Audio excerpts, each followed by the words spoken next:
In this video, I'm going to be sharing with you why it's not a good idea to forgive quickly. Okay. So when I have been working with clients and also with my own healing process and journey, I've heard of forgiveness for, long periods of time. And I did find that desire in me to forgive, but I also realized that premature forgiveness can actually be harmful. And what that basically means is, unless you've processed some of the underlying emotions, such as anger, hurt, feelings of betrayal, maybe feelings of abandonment that you experience, what basically happens is that on a mental level, you are forgiving, but all the emotions are still stuck inside of you. Right. And they're going to be popping in and out throughout your life unless you consciously give yourself space to feel exactly what you need to feel.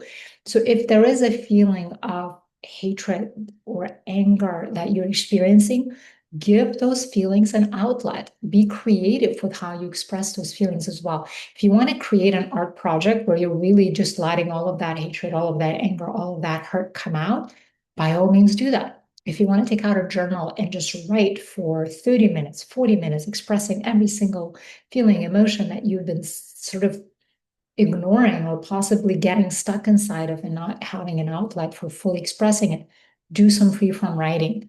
If you want to move your body, put on some angry music and let yourself stomp your feet as that anger is moving through your body and releasing, do that. If you want to scream and shout into the pillow or in a bathtub, do that. There are multiple outlets for expressing your feelings and emotions. And if you can have also somebody holding space for you while you do that, even better. Once you really move through the roller coaster of those emotions, then there'll be this almost like an exhale, almost like a sense of relief that you'll start to experience. And then you'll be ready to possibly step into the space of forgiveness. Okay.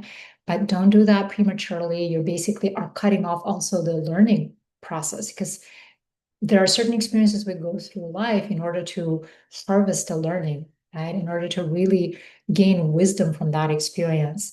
And unless we process it and really allow ourselves to uh, grow in consciousness, letting our soul evolve through that process, then we're robbing ourselves of that particular experience and harvest, right? So just give yourself an opportunity to really move through the process without bypassing anything.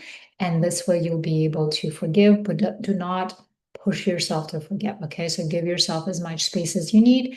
And of course, forgiveness offers you that spaciousness. Like, it also can give you that possibility and opportunity for letting go of that weight. And you're forgiving for yourself, first and foremost, because the other person might never ever change and you don't want them to expect to change. So you can also set boundaries with them.